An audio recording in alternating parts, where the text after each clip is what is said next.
Imagina a seguinte cena. É uma sexta-feira, mais precisamente dia 28 de janeiro de 1966. O cenário é a Universidade Luterana de Waterloo, em Ontário, Canadá. Está rolando o 5º concurso anual da Miss Rainha do Inverno, das universidades canadenses. As competidoras são selecionadas, conforme diz os organizadores do evento, pela inteligência, participação em atividades estudantis, personalidade, assim como também pela beleza. Representando a Universidade de Toronto, temos uma tal de Suzanne Langford. E de fato, naquele ano, ninguém era páreo para a senhorita Langford. A jovem, linda e carismática seria coroada como a Miss daquela edição. No ano seguinte, ela seria encarregada de entregar o prêmio à próxima vencedora. A edição de 67 também contaria com o show da banda Serendipity Singers. O grupo tinha conseguido entrar em alguns hits nas grandes paradas canadenses, surfando na cena de folk e rock da época. O vocalista dos Serendipity Singers era John Bennett Perry. Pensa num cara bonitão, típico galã hollywoodiano, talentoso e jovem, vivendo seu sonho de ser músico. Rolou umas paqueras entre o John Perry e a senhorita Langford, até mesmo uma dança, só que a banda já deixaria a cidade logo após o show. Contudo, por enorme ironia do destino, naquela mesma noite, uma imensa nevasca afetou a região, forçando o grupo a adiar as viagens, e assim, como em um conto de fadas, os dois se apaixonaram. 2 anos depois, no dia 19 de agosto de 1969, nascia Matthew Perry, mas a coisa não foi muito fácil, porque o bebê chorava, e muito. O pequeno Perry berrava tanto que seus pais acabaram recorrendo ao médico, e aqui Matthew destaca que não culpa seus pais de forma alguma. Sua mãe, uma jovem confusa e estressada, com apenas 21 anos de idade, em uma época onde a medicina era muito diferente da de hoje. Ora, quando o doutor disse ao casal que poderiam tranquilamente medicar o bebê com fenobarbital, acreditaram que tudo ficaria bem. A droga, apesar de ser utilizada para pacientes com epilepsia e convulsões, também é um forte sedativo. E de fato, a solução parecia mágica. O pequeno Perry, no qual tinha apenas 2 meses de vida, recebia o medicamento e dormia imediatamente. Mal sabia eles que a aplicação da droga em um recém-nascido, época onde há especialmente muito do desenvolvimento relativo ao sono, criaria efeitos colaterais complicados para Matthew. O ator passaria a ter problemas para dormir pelo resto da vida. E em muitas recaídas de Perry, a droga que ele desesperadamente procuraria seria justamente o bendito do fenobarbital. Quando o pequeno Matthew alcançou 9 meses de vida, seus pais decidiram que o conto de fadas havia acabado. Não suportavam mais o outro. Suzanne e Matthew ficaram na casa dos pais de Suzanne, e o pequeno, apesar de ser calorosamente recebido pelos avós, estava confuso quanto ao seu pai. Mas afinal, ele voltaria? Joe Perry se mudou para a Califórnia, com o intuito de lançar-se como um ator. Portanto não, Matthew esperou durante dias, estes que viraram meses, anos, e John não voltou. Mas neste ponto, o ator também deixa claro que sempre amou muito seus pais. Em retrospectiva, não carrega mágoas. John Perry, posteriormente, se tornaria um excelente pai, mas naquela época era um jovem ingênuo. Deixou-se vislumbrar pelo sucesso. Erro esse que seria cometido pelo próprio Matthew. John acreditou que viveria um conto de fadas com Suzanne, mas não havia apenas beleza estética no casal. Suzanne Langford, no qual passou a adotar o nome Suzanne Perry, profissionalmente, seguiria na carreira de relações públicas. A jovem tinha excelente desenvoltura como comunicadora, e de sua ótima sensibilidade, conseguiu desenvolver grande inteligência emocional. A jovem acabou por se tornar porta-voz de Pierre Trudeau, na época primeiro-ministro do Canadá. No caso de John Perry, a viagem à Califórnia gerou alguns frutos, ainda que não como o ator gostaria. O ex-cantor eventualmente se tornaria o garoto propaganda do pós-barba Old Spice. Tudo bem, não era exatamente uma carreira bombástica, mas ao menos o trabalho dava a ele relativa estabilidade. Mas e quanto ao jovem Matthew? O garoto herdou muito dos pais, pode ter certeza. Matthew era notório pela sua língua afiada e sarcasmo ágil. Se você encontra com um grupo de pessoas e entre elas está Matthew, putz, é muito difícil ser o cara mais engraçado da sala. Tanto pelo abandono do pai, como pela dificuldade de contato com a mãe, essa sempre sugada pela rotina caótica de seu trabalho como assessora, Matthew afirma ter desenvolvido já desde bem novo uma certa obsessão por agradar e chamar a atenção das pessoas. Inclusive, de acordo com o ator, isso se tornaria um problema até mesmo na vida romântica, com muitas namoradas repentinamente se queixando de que ele não precisava ser engraçado e agitado o tempo inteiro. De fato, em todo ambiente social, o jovem Matthew era um verdadeiro fanfarrão. E embora a grande maioria o adorasse por isso, havia no interior daquele jovem tão divertido, espontâneo e extrovertido, grande frustração em relação aos pais. Matthew queria de alguma forma que o conto de fadas voltasse. Todo ano, ao assoprar as velas de seu aniversário ao lado da mãe, o pai nunca conseguiu participar de nenhuma dessas festas. Matthew desejava que o casal de alguma maneira reatasse. O que acabou acontecendo na realidade foi que Suzanne recebeu uma proposta para ser âncora do noticiário nacional da Global Television, em Toronto. Nesse vai e vem, ela acabou se apaixonando e casando com o apresentador de TV Keith Morrison. O casal teria uma filha, chamada Caitlin, época em que Matthew tinha em torno de 10 anos. Apesar de adorar a nova irmã, Matthew tinha dificuldade em se conciliar com a realidade dos pais. A mãe agora casada com outro homem e John Perry exilado, entre aspas, na Califórnia. Matthew foi ficando rebelde, ia mal na escola, fumava e chegou inclusive a bater em outra criança. Essa no caso era ninguém menos que Justin Trudeau, sim, o primeiro-ministro canadense. Quanto a isso, Matthew afirma que tratou de fazer as pazes, especialmente agora que Justin comanda um exército. Mas calma que a infância de Perry não é só tragédia e peripécia. Bem longe disso, Matthew seria escolhido para interpretar papéis importantes no teatro da escola, e sempre virava meio que a estrela da peça. O jovem divertia todo mundo, sempre lançando o público em gargalhadas. Ali Matthew percebeu que aquela era uma área em que ele poderia realmente se diferenciar. Nas palavras do próprio ator, para compensar minhas notas de merda, eu era protagonista de todas as peças, e tenista federado. Ou seja, Perry também desenvolveu uma forte paixão pelo tênis. No ápice dos treinos, inclusive, jogava em torno de 8 a 10 horas por dia. Assim, aos 14 anos, foi federado pelo Canadá. No entanto, outra coisa também aconteceu aos 14 anos. Ah, coisa de garota. Vocês devem estar pensando, né? Bem, aproveitem aí para dar um like no vídeo e inscrevam-se no canal, mas infelizmente não foi coisa com garota. Aos 14 anos, Matthew bebeu pela primeira vez. Perry estava no quintal de sua casa, com dois grandes amigos, os irmãos Chris e Brian Murray. O trio decidiu que iria beber. Tinham arranjado um engradado de Budweiser e uma garrafa de vinho branco, Andrews Baby Duck. Os irmãos foram de cerveja. Matthew ficou com o vinho. Em um intervalo de 15 minutos, todo o álcool havia acabado, e de acordo com o ator, até então ele nunca havia se sentido tão feliz como naquele momento. Segue as palavras de Perry. Essa é a resposta. Eu pensei naquela hora, era isso que estava faltando. Deve ser assim que as pessoas normais se sentem o tempo todo. Eu não tenho problemas. Tudo foi embora. Não preciso de atenção. Apesar do êxtase, aquele primeiro contato ainda não levaria a uma bebedeira regular. Refletindo mais sobre o processo de dependência química, Matthew afirma que sempre foi viciado em se sentir amado, agitado, mas ao mesmo tempo, aquilo não lhe parecia uma inclinação sincera. Sentia como se na verdade não gostasse realmente de nada. O lance era simplesmente aquela sensação de agito. Esta relação, altamente tóxica, é considerada na psicologia como anedonia, precisamente a perda cíclica e crescente de interesse e prazer pelas coisas. No início, só há gozo, no final só há sofrimento.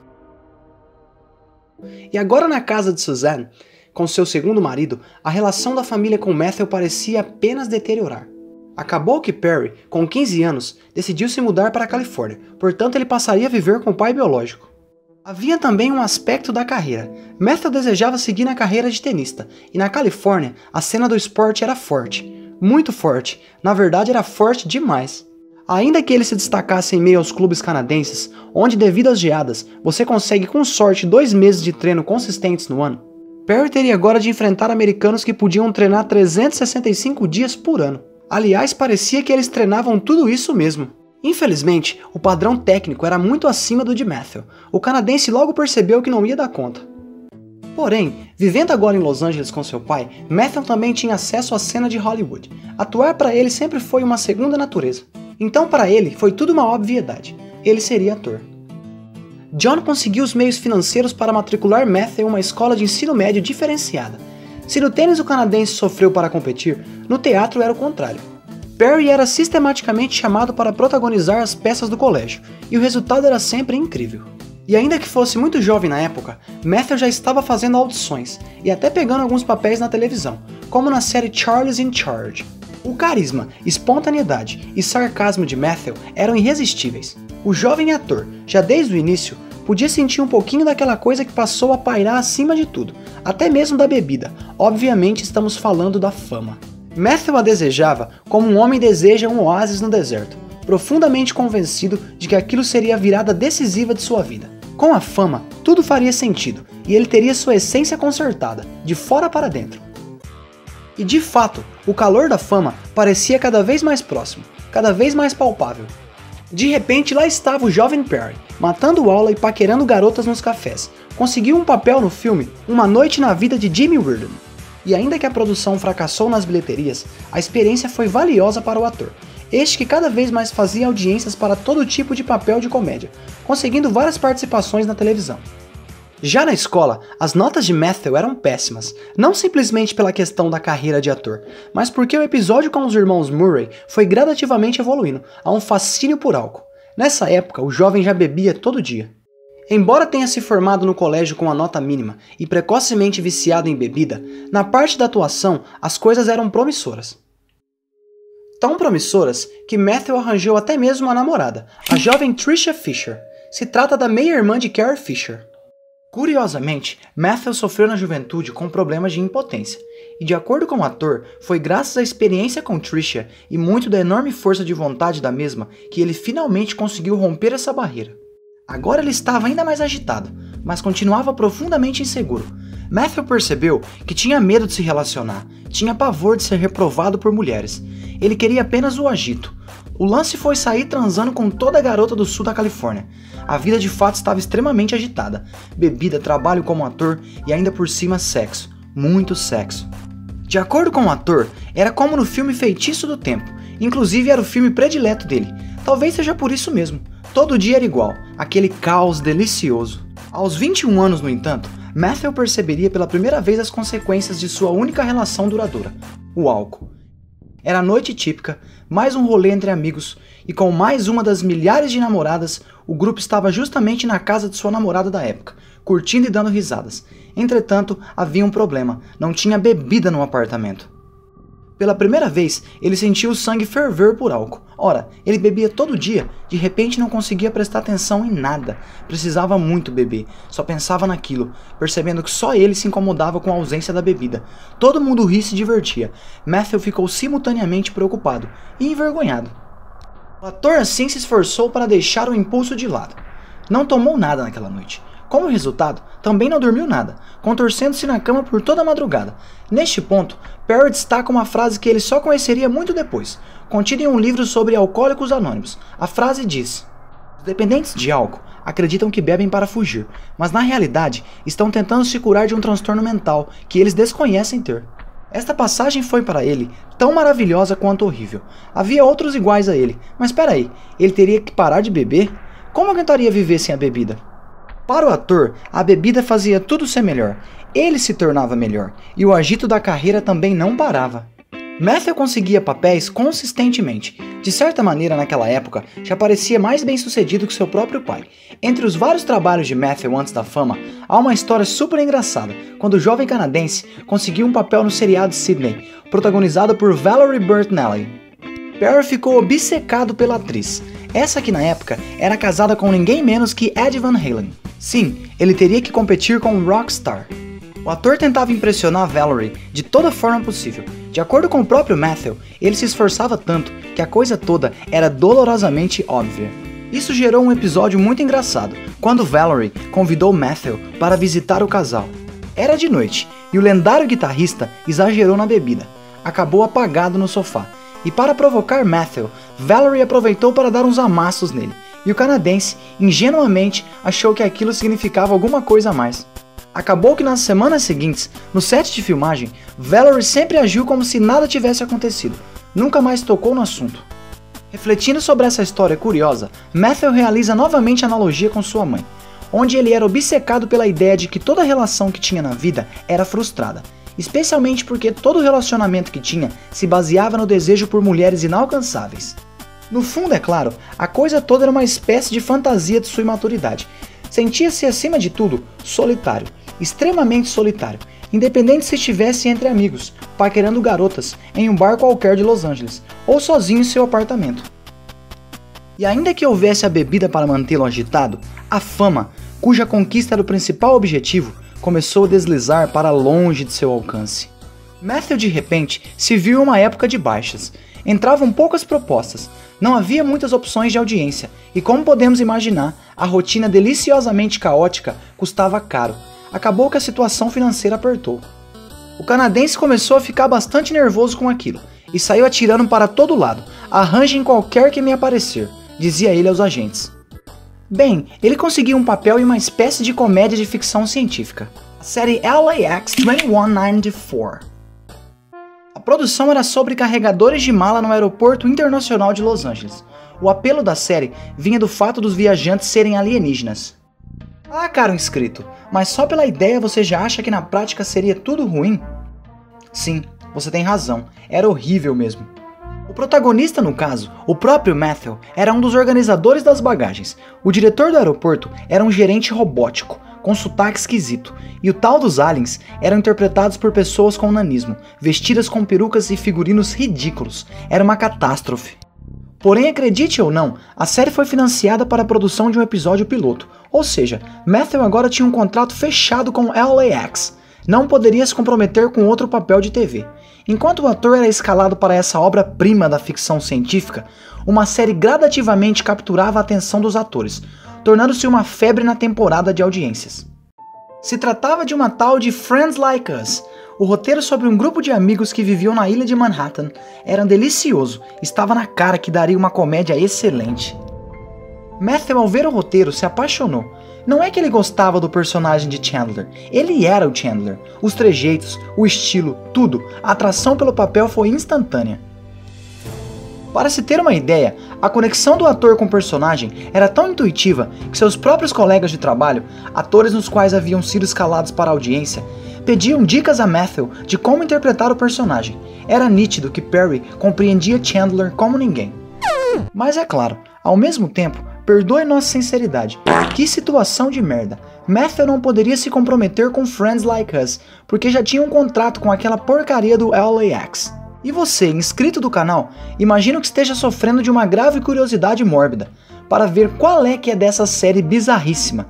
Infelizmente, ao menos na postagem desse vídeo, o piloto continua guardado a 7 chaves, mas existem sim alguns trechos publicados em que Matthew aparece. E falando em Perry, o canadense ficou obviamente muito frustrado com tudo aquilo. Como o próprio ator afirma, ele se sentiu o cara mais azarado do mundo. Sozinho em seu apartamento, ele de repente se ajoelhou, fechou os olhos e disse: "Deus, pode fazer o que quiser comigo, mas me torne famoso, por favor." 3 semanas depois da prece, Matthew era escalado para Friends Like Us, que é claro, foi posteriormente nomeada para Friends. Deus ouviu as preces do canadense, ouviu mesmo, toda a prece do canadense. O que aconteceu foi o seguinte: a série LAX, conforme era esperado, não foi aprovada para a produção de uma temporada inteira. E por uma gigantesca sorte do destino, o ator originalmente escalado para interpretar Chandler, esse que inclusive era amigo de Matthew, recusou o papel, já que ele também tinha recebido uma proposta para ser protagonista solo de uma outra série de TV. E assim, depois de tantas reviravoltas, uma janela se abriu. Matthew fez a audiência e, para surpresa de absolutamente ninguém, foi escalado para interpretar Chandler Bing. Ele foi literalmente o último ator a ser contratado para a produção. A série Friends é tão incrível que poderíamos ficar horas e horas contando histórias. Quanto a isso, não deixe de compartilhar o vídeo e deixar o seu like, pois pode ter certeza, nós do canal temos muita coisa a falar sobre Friends, e com o sucesso deste vídeo, poderemos nos aprofundar mais. Por ora, vamos compartilhar algumas memórias de Matthew sobre a lendária série. O canadense conta diversas histórias de aquecer o coração, daquele que para ele sem dúvida foi, é e sempre será o melhor emprego do mundo. A única pessoa que ele conhecia previamente era Jennifer Aniston. Inclusive antes de Friends, Matthew tentou paquerá-la e o resultado foi péssimo. Mas ele nunca esqueceu a doçura de Jennifer, na qual não apenas permitia que ele às vezes ficasse fitando o rosto dela por um tempo prolongado, mas que era sempre sincera e até mesmo dura com ele quanto às dificuldades com o vício. Matthew se lembra de uma vez que Jennifer foi ao seu camarim e confrontou ele sobre as dificuldades do vício. A atriz, logo ao entrar, afirmou em um tom seco: "Sei que está bebendo." "Como você sabe? Nunca apareço bêbado no trabalho? Estou sempre escondendo." Nós sentimos o cheiro. E ainda que Jennifer pronunciasse o nós de um jeito amoroso, aquilo doeu em Matthew. o canadense finalmente confessou: sei que estou bebendo demais, mas realmente não sei como resolver isso. Aniston sempre abriu o coração ao ator de forma prestativa, sendo entre aspas a mãe daquele jovem confuso que assoprava as velas de aniversário desejando que os pais reatassem. Courteney Cox, linda e carismática, era ao início de Friends a mais sucedida do sexteto. Ela havia estrelado em Ace Ventura, Caras e Caretas, havia feito pontas em Seinfeld e até mesmo dançado no clipe Dancing in the Dark, de Bruce Springsteen. E o que ela fez com isso? Tratou de usar aquilo para não se achar a estrela da série, mas exatamente o contrário. Logo no primeiro encontro do time, ela disse: "Não temos estrelas aqui. Essa é uma série coletiva. Vamos tentar nos conhecer melhor." A atriz também sempre estendeu a mão aos colegas. Colegas como Lisa Kudrow, descrita por Matthew como a mulher mais engraçada do mundo. Espontânea e divertida, foi sempre uma luz na vida do canadense. A atriz inclusive escreve o prefácio de sua biografia, compartilhando alguns detalhes da época de Friends. Lisa rememora sobre a exaustiva filmagem noturna que a equipe fez naquela fonte. Sim, a famosa abertura da série. De acordo com ela, todos estavam exaustos, mas ainda assim riram e se divertiam, graças a Matthew. Havia, porém, aquela confusão espiritual no canadense, este no qual evitava compartilhar demais os problemas com os outros atores. Como anda o Matthew? Lisa reflete sobre como os outros 5 sempre recebiam essa pergunta. E é claro, podiam ainda que parcialmente dar uma resposta, mas depois do final de Friends, ela confessa que apesar de não perguntarem mais, ela mesma passou a carregar essa pergunta dentro de si. Depois do fim da série, o contato era obviamente muito menor, e aquela pergunta tornou-se um verdadeiro fantasma, na qual lhe assombrava. E não apenas ela, é claro, todos os outros, como também Matt LeBlanc, um cara legal pra caramba, tranquilo e super sério com o trabalho. Matt teve uma dificuldade enorme em se convencer que seu papel como Joey realmente funcionava. Nas primeiras temporadas, ele recorria a Matthew, pedindo dicas seja de piadas ou de como encaixar Joey nas várias situações da série. Acabou que com os anos, a situação inverteu. Nas temporadas posteriores, era Matthew que pedia dicas a Matt. O ator evoluiu tanto que acabaria muitas vezes sendo o grande norte dos colegas. Falando de talento, temos, é claro, David Schwimmer, o inesquecível Ross de Friends. Na primeira temporada, David arrebentou. Ele era absurdamente engraçado, e como Matthew lembra, David foi meio que a estrela no início. Seu rosto estava em vários lugares, o que catapultava ainda mais o sucesso da série. David foi o primeiro do grupo a gravar um comercial, a aparecer no talk show The Tonight Show e a estrelar um filme. Contudo, durante o primeiro ano de Friends, David repentinamente falou para Matthew no camarim: "Andei pensando, quando renegociarmos nosso contrato, deveríamos fazer isso em grupo. Todo mundo deveria receber a mesma coisa." Naquele momento, David havia se tornado o nome com maior poder de persuasão, mas Friends nasceu para ser isso, um trabalho em equipe, irresistível e inesquecível. Coisa que todo sexteto sempre entenderia, especialmente após a enorme generosidade de David. E assim estrelando uma das maiores séries da história do planeta, Matthew logo estrelaria em seu próprio filme, nesse caso a produção. E agora, meu amor? As filmagens seriam em Las Vegas, e entre a curtição, houve um passeio de jet ski. Acabou que durante a farra, Matthew sofreu um acidente e se machucou bastante. Porém, independente das dores do corpo, o canadense precisava gravar o longa-metragem. A produção do estúdio chamou um médico que receitou a Matthew um opioide. O termo é popularmente utilizado para se referir a determinada classe de analgésicos. O famoso Dr. House, por exemplo, é viciado em opioides. Após tomar o comprimido, conforme descreve o ator, era como se seu sangue tivesse virado mel, e ele de repente se via de volta no quintal da sua casa, com os irmãos Murray, naquela simbólica noite, onde bebeu pela primeira vez. Ali nasceu o segundo vício químico, os analgésicos. Inclusive, o ator ao assistir Friends sabe pelo seu peso qual era o vício proeminente na época. Quando ele está gordo, é álcool. Quando está magro, são remédios. E quando está de cavanhaque, bem, aí são muitos remédios. Em casos muito extremos, médicos chegam a permitir 4, 6 ou até quem diria 8 comprimidos de opioide por dia. Perry, no auge do vício, tomava 55. O analgésico, além de tirar o apetite, causava vômitos constantes. O peso do ator durante Friends variou de 58 quilos até 102 quilos. Por exemplo, ao final da terceira temporada, ele está absurdamente magro. O canadense passou por 65 desintoxicações ao longo da vida, com a primeira acontecendo quando ele tinha 26 anos de idade. Entretanto, graças a muita força de vontade e o apoio dos amigos, Aqui o trocadilho com a série é absolutamente válido. Matthew conseguiu manter-se, ainda que de forma muito sofrida, como um viciado funcional, se é que estas duas palavras fazem algum sentido juntas.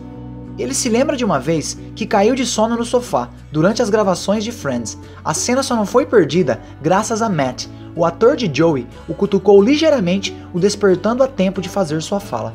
E é claro, para surpresa de ninguém, Friends provou ter grande longevidade.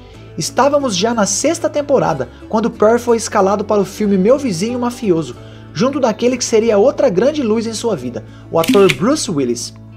Descrito por Matthew como o cara mais legal do universo, Bruce Willis inclusive participaria de Friends após perder uma aposta para Matthew.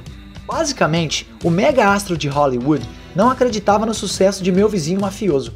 Perry, em contrapartida, tinha certeza que seria uma explosão de bilheteria.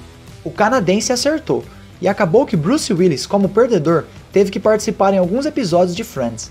Para se ter uma ideia, a amizade dos dois é tão grande que Matthew dedicou um capítulo inteiro de sua biografia ao astro. E para além disso, Meu Vizinho Mafioso se tornaria o filme mais assistido nos Estados Unidos por 3 semanas. Naquele momento, Matthew de repente percebeu que ele estrelava ao mesmo tempo o filme e a série mais assistida do país. Curiosamente, como o próprio ator destaca, este feito também pertence a outro canadense, Michael J. Fox, no qual estrelava na série Caras e Caretas, ao mesmo tempo em que estrelava... Bem, sério, eu acho que nem precisa falar o filme, né?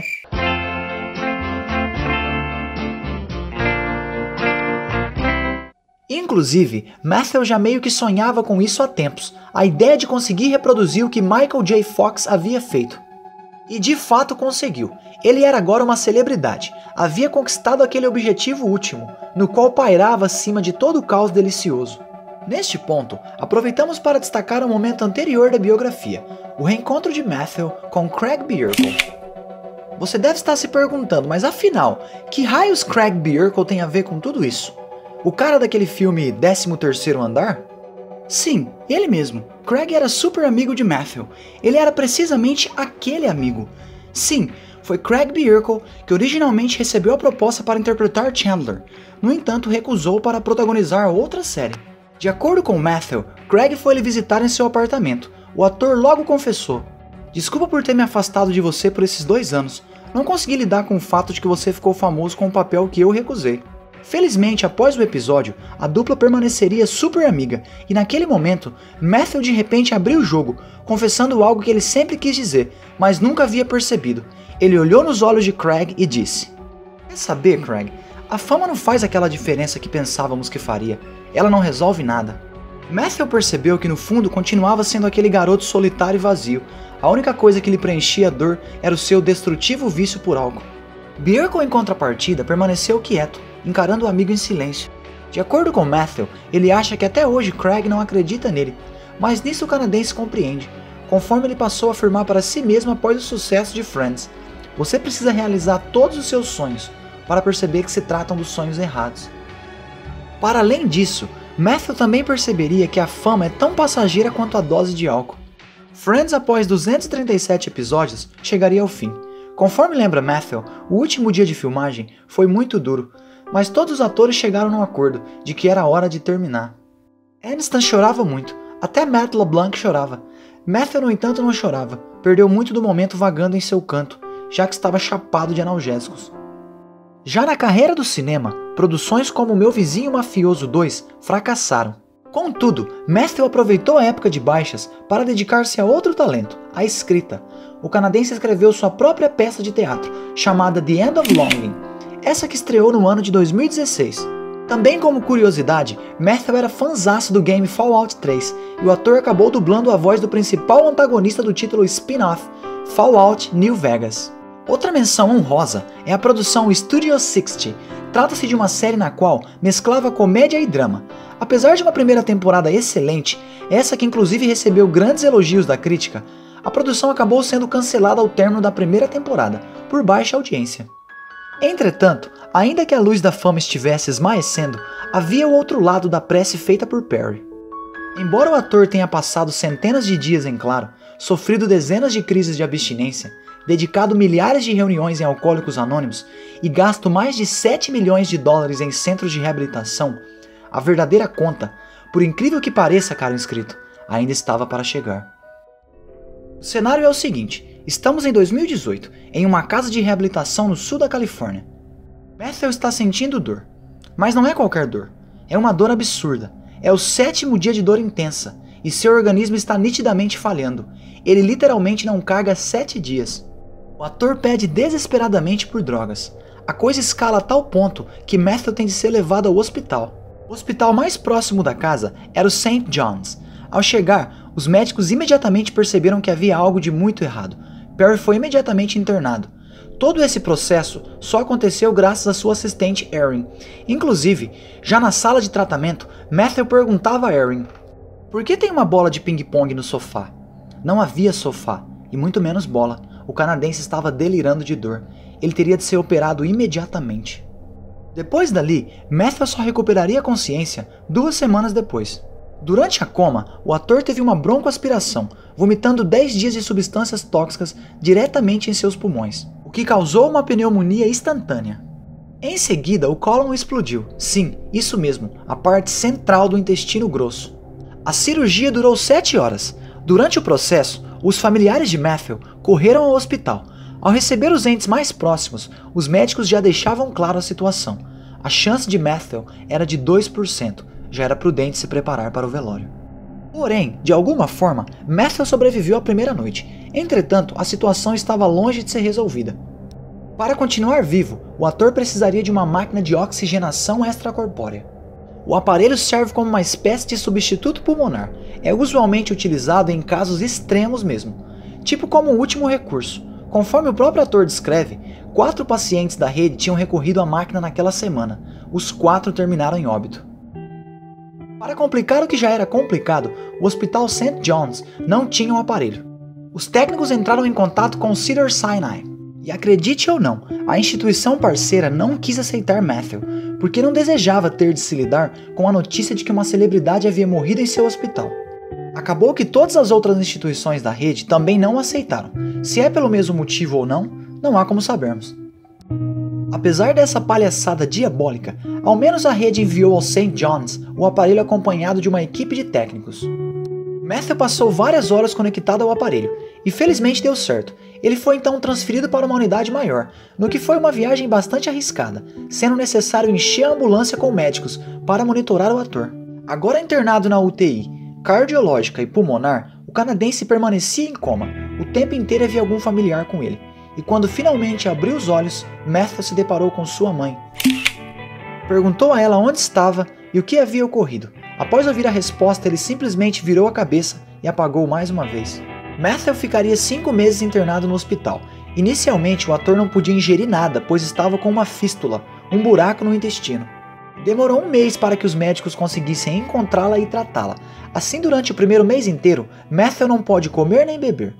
Mas havia luz na escuridão, especialmente as 3 irmãs de Matthew, Emily, Maria e Madeleine, nas quais deram um apoio fundamental durante todo o processo. O ator fez de tudo para evitar que lhe contassem o que havia ocorrido de fato. Finalmente, quando certo tempo havia passado, a irmã Maria foi até o quarto contar a Matthew a história, em todos os seus detalhes. O ator, preso a 50 fios na cama, como se fosse um robô, chorava muito. Ele praticamente havia se matado. E no entanto, de alguma forma absurdamente inexplicável, Matthew sobreviveu. E é importante destacar que Perry de forma alguma relacionou sua carreira com o vício. Ele era um cara confuso muito antes de ser escalado como Chandler Bing. Ao falar, seja Friends ou de seus outros empreendimentos, ele cultiva memórias incríveis. A atuação sempre foi uma das grandes luzes em sua vida. Mas é claro, existiam as frustrações de cunho privado. Entre elas, o ator, com 50 anos, se lamentava de não ter filhos. Matthew sempre se deu muito bem com crianças. Para ele era muito fácil se imaginar como pai. Todavia, quando era mais jovem tinha medo. Sentia que não era suficiente. Além, é claro, do pavor em ser abandonado pela parceira. Acabava por fugir das relações. Isso quando não era infiel. Ele queria aquela vida agitada, que silenciava o vazio do espírito. Precisamente a vida que acabou o internando 5 meses em estado grave. Após sobreviver a esse episódio terrível, Matthew adotou como grande missão espalhar sua história e ajudar as vítimas da dependência química. Esforço que o provocou a escrever sua autobiografia, obra na qual inspira este vídeo.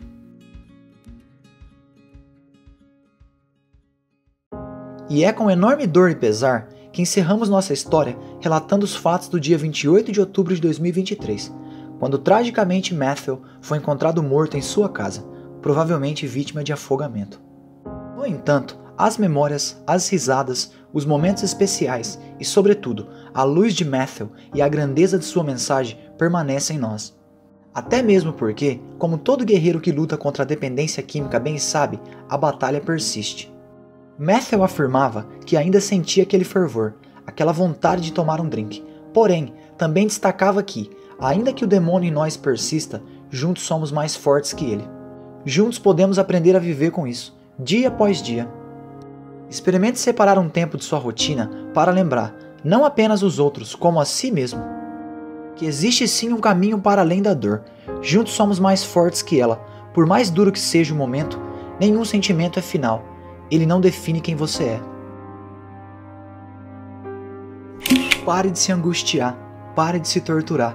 Por favor, peça ajuda.